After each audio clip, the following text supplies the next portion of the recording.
சேலுக்கு வந்துருக்கு $9 அது அஃபீஷியலாக அவங்க வேதம் வந்து டிக்ளேர் பண்ணியிருக்காங்க. ஃபஸ்ட்டு டெஸ்ட்மெண்ட் ஆஃப் இலுமினாட்டி அப்படின்னு சொல்லிட்டு அதில் போட்டிருக்காங்க. அதுலேயே அவங்க சொல்கிறாங்க, இத்தனை நாளாக ஏன் நாங்கள் வந்து இருக்கிறது தெரிவிக்கல அப்படின்னா, உங்கள் எதிரிகள்கிட்டருந்து நீங்கள் தப்பிக்கிறது சிறந்த வழி என்ன அப்படின்னா, நீங்கள் தெரியாமல் இருக்கிறது தான். நீங்கள் ஒரு ஆள் இருக்கிறது தெரியாமல் இருக்கிறது தான் எதிரிகள்கிட்டருந்து தப்பிக்கிறதுக்கு சிறந்த வழி அப்படின்னு அவங்களே போடுறாங்க. இப்போ ஏன் சொல்கிறோம் அப்படின்னா, அந்த அளவுக்கு நாங்கள் சக்திசாலி ஆகிட்டோம், இனி எங்களை ஒன்றும் உங்களால் பண்ண முடியாதுங்கிறதுனால இப்போ நாங்கள் டிக்ளேர் பண்ணுறோம் அப்படிங்கிறதும் அதுலேயே வந்து ஒவ்வொரு அத்தியாயத்துலேயும் அவங்க வந்து விளக்கியிருக்காங்க. அது வேணுன்னா கூட என்கிட்ட PDF இருக்குது, அது வேணுன்னா வாங்கி பார்க்குறவங்க பார்த்துங்க.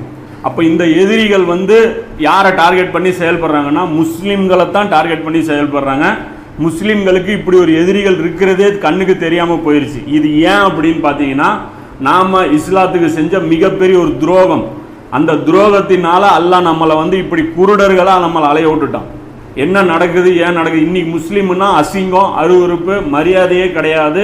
உலக அளவில் காசு கூட பெருசாக வச்சிருக்கிறாங்க அரபு நாடுகளில், ஆனால் மரியாதைன்னு எடுத்தீங்கன்னா 5 பைசா அளவுக்கு கூட கிடையாது. சமீபத்தில் கூட ட்ரம்ப் சொன்னார்ல, இந்த மன்னர் வந்து நான் 2 வாரம் தனியாக விட்டேன்னா இவர் அழிஞ்சிருவார், பாதுகாக்காமல் இந்த அரபு மன்னரை வந்து நான் விட்டுட்டேன் அப்படின்னா இவர் அழிஞ்சு போயிடுவாருன்ட்டு. அந்த தான் என்னுடைய நிலைமை.